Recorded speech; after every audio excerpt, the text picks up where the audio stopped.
The air inside the 40th floor of Vanguard Marine Logistics in Hamburg, Germany, always smelled of expensive espresso and crisp North Sea air. But to 26-year-old forensic accountant Ellen Vance, it smelled like a crime scene. It took exactly 48 seconds for her life to shatter. While auditing the standard bunker fuel receipts for the company's massive shipping fleet, her screen flickered with an anomaly. A shell company registered in Panama, Altmeer GmbH, had been billed €14.2 million for maritime consulting over 18 months. Vanguard Marine was bleeding out. By her calculations, the company, a centenary pillar of German maritime trade, had less than 30 days of liquidity left. They weren't just facing a bad quarter. They were staring down a catastrophic, sudden bankruptcy.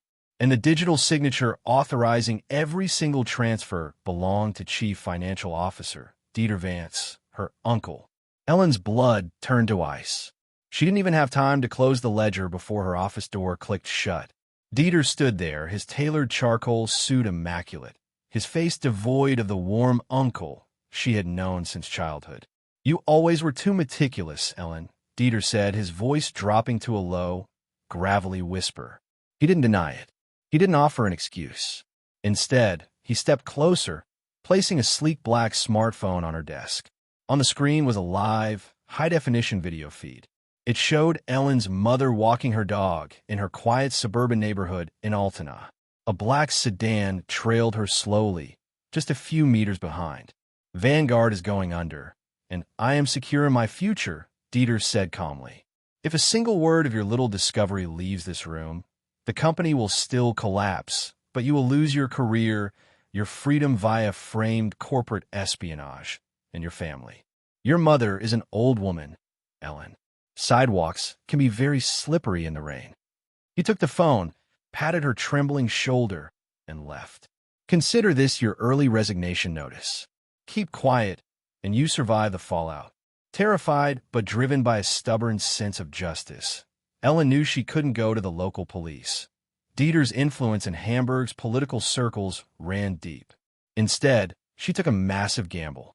She bypassed the local authorities and secretly contacted the Landeskriminalamt, LK, the state criminal police office, specifically their white-collar crime and witness protection division.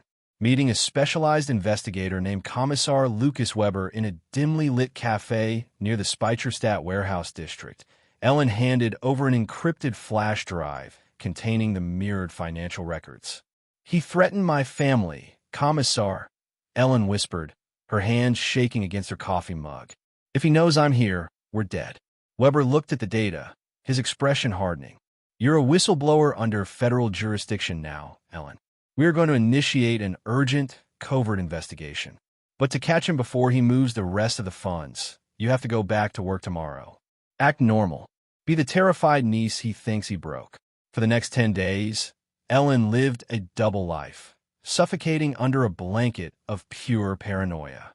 Every glance from Dieter felt like a death sentence. Meanwhile, the LK worked furiously in the shadows, wiretapping Dieter's lines and tracing the digital breadcrumbs of Altmeer GmbH. What they found went far deeper than simple greed. It was a web of staggering betrayal. Dieter wasn't acting alone. The wiretaps revealed he was conspiring with the company's CEO and majority shareholder, a man who had publicly been weeping over the company's financial struggles to the press. The plan was a calculated bust out, bleed Vanguard dry, declare bankruptcy, buy back the company's multi-million-dollar shipping assets at pennies on the dollar through the Panama Shell Company, and leave thousands of everyday employees penniless while they pocketed the insurance and restructured wealth. But the final twist broke Ellen's heart. As the LK intercepted Dieter's personal communications, they uncovered encrypted emails dating back 5 years. Dieter hadn't just targeted the company. He had systematically drained Ellen's late father's estate through fraudulent power of attorney clauses, funding the very lifestyle he used to flaunt at family dinners. The man who had given her a job out of charity had stolen her family's livelihood years ago. The climax came on a stormy Thursday evening. Dieter called an emergency board meeting to officially announce the bankruptcy filing. Ellen was forced to sit at the back of the glass-walled boardroom, her stomach churning as Dieter took the podium, wearing a mask of profound, fabricated sorrow. "It is with a heavy heart that we must face reality," Dieter announced to the somber board. "Market forces have defeated us." "No, Dieter, your greed did," a voice boomed from the back. The heavy mahogany doors swung open. Commissar Weber marched in, flanked by 4 armed federal officers and prosecutors from the state attorney's office. Dieter's face drained of color. He shot a lethal, venomous glare at Ellen. "You stupid girl. You ruined your family." "Actually, Herr Vance, your phone lines have been tapped for 2 weeks," Commissar Weber interrupted, stepping between them. "The black sedan following Frau Vance's mother was intercepted 3 days ago. Your hired hands are already in custody, and we have the Panama routing numbers." The boardroom erupted into chaos as officers moved in, slapping handcuffs on both Dieter and the CEO. As Dieter was led away, stripped of his arrogance, and facing up to 15 years in a federal penitentiary, he couldn't even look Ellen in the eye. Ellen slumped in her chair, tears of sheer exhaustion and relief finally streaming down her face. Vanguard Marine Logistics was saved from the brink, its assets frozen and secured.